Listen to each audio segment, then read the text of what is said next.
On behalf of Broncos fans everywhere, I'd like to personally thank YouTube for saving the Denver Broncos season. That and so much more in this video. If you're new to this channel, my name is Ben. I cover all things Denver Broncos. If you also are loving the orange and blue and feeling it for this year, it helps me out a lot. If you would like and subscribe, think about dropping a comment in here. I read all the comments, and I am riding so high. I have not been this excited about something with the Denver Broncos since that 5-game winning streak. We got fantastic news from the NFL, and for years and years and years, it feels like if most Broncos fans ran into Roger Goodell on the street, they would have just cause to just punch him right in the mouth, right? Maybe not. We shouldn't punch anyone in the mouth, but Roger Goodell has suspended players for hits that you're like, what? Kareem Jackson, players do that hit every time. Kareem Jackson got another suspension. We have stuff where, you remember when Drew Lock took off his contact tracing band and they watched film together, and then we had to play a wide receiver at quarterback, and it was just a national embarrassment. We had arbitration for John Elway with the Colin Kaepernick stuff. And for years and years and years, we have not had something where we were just like happy with something that happened from the NFL. And boy, oh boy, did that all change today, because the Denver Broncos went from being $23 million over the cap and having to face some pretty drastic moves. We had heard rumors about, hey, we're going to have to move on from Justin Simmons. Hey, we'll never be able to get Josie Jewell back. We're going to have to cut some players just to be at even. And then if we bite the whole bullet of Russell Wilson's salary, we're going to have $85 million in the hole. And all that kind of flipped today as the NFL raised the salary cap, which is the maximum amount that you're allowed to give players. And they did it much higher than most folks had thought. And I don't want to do a victory lap because no one wants that, but I did a video about a month ago where I kind of predicted this because I saw so many people out there who had never strapped a dish to their house to get NFL Sunday Ticket, who dropped $250 for NFL Sunday Ticket so they could watch all the games on YouTube TV. They made it so easy that I saw people who I'd never seen into the NFL all of a sudden just be like, yeah, I mean, if I can watch all the games just for $250, that ends up being way cheaper than going to B-dubs and watching just 2 or 3 games, right? And so we saw that, and that was one of the big catalysts for the NFL bumping the salary cap. So we went as Broncos fans from being $23 million over the cap and needing to make 2 or 3 moves, like a Jerry Jeudy trade and a Tim Patrick cut and a DJ Jones cut, to really, we can be right even with just 1 or 2 moves. And that could even be something as easy as a renegotiation or an extension for a McGlinchey. So we'll break all that down in this video. But here is the massive news of the day. And it really is great news for all franchises because they're going to have to do less cuts. So do not be surprised over the next few days if NFL teams have another week or so to be able to offer that franchise tag. The franchise tag, if they're not renegotiated by the start of the season, all of the money for the franchise comes out of this year. And so teams needed to have a bunch of cap space if they wanted to use that franchise tag. So do not be surprised if you see teams who weren't going to use one now choose to use one, or if they're going to use it on, we had heard the Broncos might use it on Will Lutz. Now, could they use the franchise tag on a Josie Jewell or someone else? We're going to look at that as well. But basically, the franchise cap is now, or the salary cap is now $255 million. We had heard that it could be as high as 245, but it's even higher than that. I guess Pro Football Focus said it might be 250, but again, it is 255. So now the Denver Broncos have more and more money that they can spend. And the reason that the NFL has given for that, there are a couple of different causes, but the big one here was the extraordinary increase in media revenue.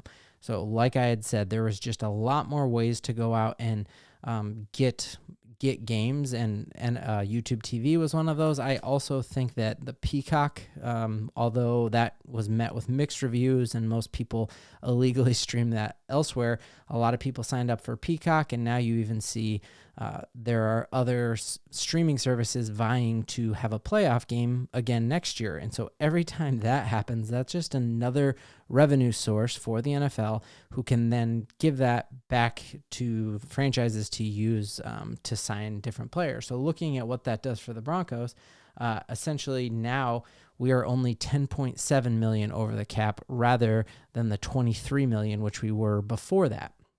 So if we take a look here, and again, Adam Schefter again said a 30 million increase in the club salary cap is because of the more media revenue. The other thing that is the reason for the catalyst for this increase in the salary cap is that you remember how weird it was during COVID that they were playing football games with completely empty stands.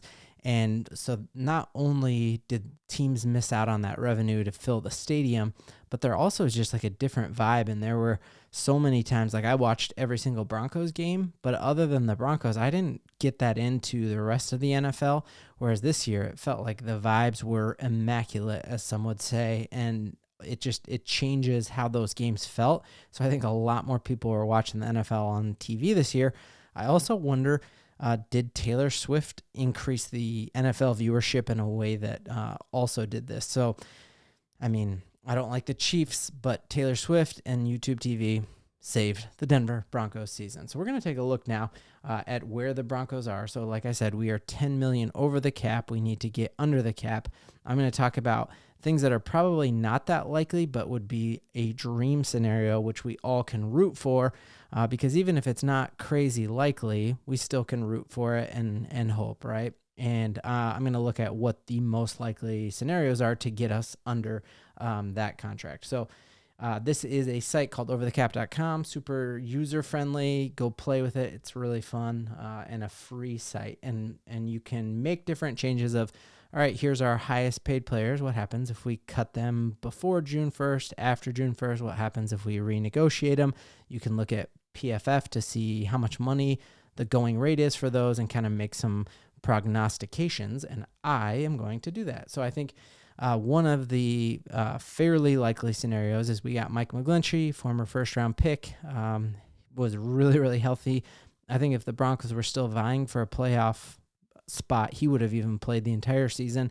One of the cool stats that we heard was like up until that Raiders game, we had our entire offensive line healthy that whole year, and McGlinchey played really well. So a couple different things that we could do there if we renegotiate or restructure his deal, and we just do that. You look right there, that we're just 300,000 over the cap, which is not bad. We have the kind of cap, or we have the kind of ownership group who could do a restructuring, which means you give a bunch more of that as a bonus, which you can then spread out over multiple years. And at 29, I don't think Garrett Bowles, we would restructure him. He's older, but at 29 in a fairly healthy position, that makes sense. And then if we come down here, we talked about like, is a Jerry Jeudy trade still something that might happen? If we were to trade him, look at that. Now we have 12 million in cap that we can use. So do we make a trade for Jerry Jeudy? And then we had talked here also, what if we were to cut DJ Jones? And so here are just three things that are very, very plausible. And just like that, we're at 22 million in cap space. So we go from being 23 over without any like massive changes. We are right now, we have cap space to play with. Like with 22 million in cap space, we could bring back a Singleton if we don't want to fill him in with Drew Sanders or fill him in with Griffith, which I broke down in the last video. So that gives us a lot of flexibility there. But with 22 million, we could go out and look at a Danielle Hunter. We could look at, the amazing linebacker out of Baltimore who I rumored, and he's young, so we could spread him out over a bunch of years and make it under the cap. So that could be a really cool situation. Now, the absolute dream scenario, again, I think the chances of this happening are probably closer to like 3 to 5%, but you're telling me there's a chance, would be, what if we could trade Russell Wilson and like our 3rd round draft pick this year and do that to the odds on favorite are that he's going to go to Pittsburgh. So what if after we could make that deal right now and just say it doesn't consummate until after June 1st, trade him on a 3rd round pick to get off of that salary. And just like that, we got 40 million in cap space. And I think with 40 million in cap space, we would be able to go sign a top end free agent who would more than make up for what we lose in that third round draft pick. So that's the dream scenario. I don't think that one is that plausible, but go on here, play around. If there's other scenarios you want me to do a video breaking down, I would love to do that. We've heard that Justin Simmons might be a guy that we extend, and by extending him, obviously there's danger there in extending a 31-year-old. Knowing that the average age of an NFL player is like 26 right now, that he is certainly well eclipsed that. But I think safety is a position that they can play for quite some time. So we're talking, I think it's fairly safe to assume that we can at least clear up $20 million in cap space. And if something could happen where we could trade Russell Wilson and a pick, get off of that contract, we could be talking $40 million.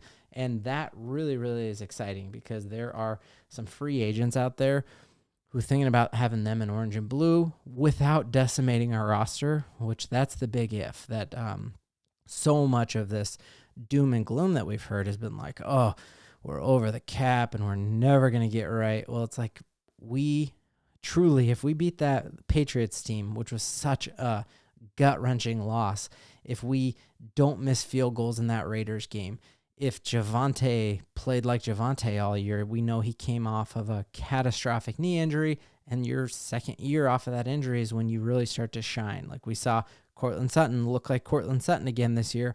Last year, he looked bad because those knee injuries, while you can get out there on the field, you're not back to yourself. They talk about just like the mental residue that those injuries have. And I rolled my ankle once, and still to this day, like as I walk, sometimes I think, oh, does that hurt again? And I rolled my ankle like 5 years ago. And so I think that we will have Javonte back. We will have him back at the player that we drafted in the top 45 and have really high hopes on. So looking here, what could we do with $20 to $40 million in cap space? And I think you start to see things that seemed unreasonable and out of this, like just not even something that we could consider. Could Josh Allen come to the Denver Broncos? And not Josh Allen, the quarterback, Josh Allen, the edge rusher. We still see he's a spring chicken. He's 26 years old. We could do the type of thing where you sign him to a long deal. You get Walmart money to prorate that and give a huge bonus, which spreads out over the cap, and it really knocks down the cap hit. So I think my top persons or people that I would love in free agency would be, could we figure out between Josh Allen, or the one I think would be just as exciting to me would be, could we get Danielle Hunter? And for whatever reason, it seems like Josh Allen will fetch a bigger signing bonus, will fetch a bigger cap hit than Danielle Hunter. I think Danielle Hunter has already, there's already been so many rumors about him and Sean Payton wanted to draft him, and a lot of crazy stuff there. So could Danielle Hunter or Josh Allen be rocking orange and blue next year? That would be crazy, crazy exciting. The other sneaky things would be, what are the Denver Broncos planning on doing with that 12th pick? Are they thinking that they're going to draft the best available, which would maybe be that Brock Bowers, the Georgia tight end? But the other thing is maybe they want that one of those Alabama corners to fall to them at 12. Terrion Arnold, they're saying, is the best corner in the draft. Could he fall to us at 12? Well, if the Denver Broncos could go out and get a Jalen Johnson or L'Jarius Sneed, either of those, then you don't need to draft a corner. You have the best corner in the NFL, and I'm not saying that. Pro Bowl corners are saying that, who were at the Pro Bowl saying Pat Surtain is the best. You'd have Pat Surtain on one side, L'Jarius Sneed on another, or Jalen Johnson on another side. Quarterbacks better look over the middle or something, because that is a dangerous combo. So a lot of really, really exciting things there. And I'm just over the moon excited about it. Denver Broncos fans, how are you feeling about it? How do you hope we use this extra cap space? Do you hope that we make it work with Josie Jewell, or do you trust finding if Drew Sanders can fit in that role, or if Jonas Griffith could fit in that role? Or do we get one of the other free agents who might be a little younger? So we've talked several times about that, so I won't go back into that. But just really cool to see that something I had hoped for and kind of had a little evidence for a month ago actually ring true here. And I hope those types of predictions ring true. And the last thing on our way out here is shout out Mason Hoffman. You said, can I get a shout out in the next video? Because I'm a fan. Yeah, man, you got a shout out, man. Thank you so much for watching. Thank you all.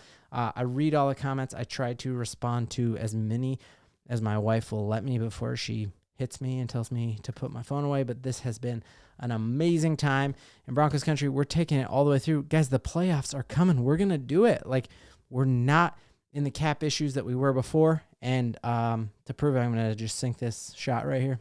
Do you believe in me? Oof. Giddy up.